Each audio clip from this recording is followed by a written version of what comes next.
I think the time has come where we have to be a little bit broader in our explanations, in our interpretation, in our perception of the things that we learn.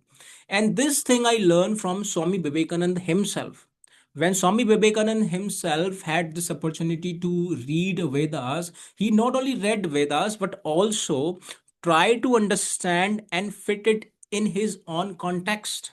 Many people today criticize Swami Vivekananda for a reason that he interpreted Vedas in his own manner. But in fact, the reality is that it was not just the responsibility of Swami Vivekananda, was also ours. Even Gautam Buddha himself says that every word, every symbol, everything that you meet and come across and encounter, it's your responsibility to experience personally, to experiment personally, and then conclude the definition of that word. So my basic, sense which I want to deliver, or the meaning which I want to deliver through this video, is that this is our responsibility to be practical enough with each and everything. It also means that we should not be just playing a soft role, being conformed on everything which is delivered and imparted to us in the name of religion, in the name of that someone who is elevated enough, and therefore it would be disregarding to go against his idea or the opinion.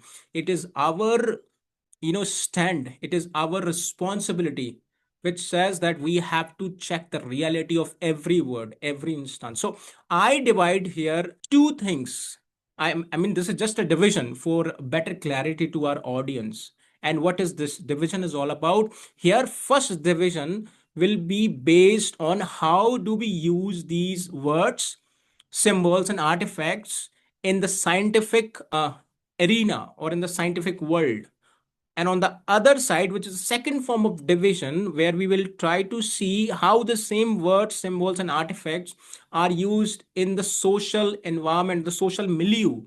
So starting with the first, what happens when we use these symbols and the numbers in doing our experiments? So for example, scientists are very skilled with the using of a certain numbers of mathematics, right? And with the help of these sums, these numbers, they configure the universe and try to understand the events and the phenomenon happening in the universe. And this is all possible due to these calculation and equations. What is more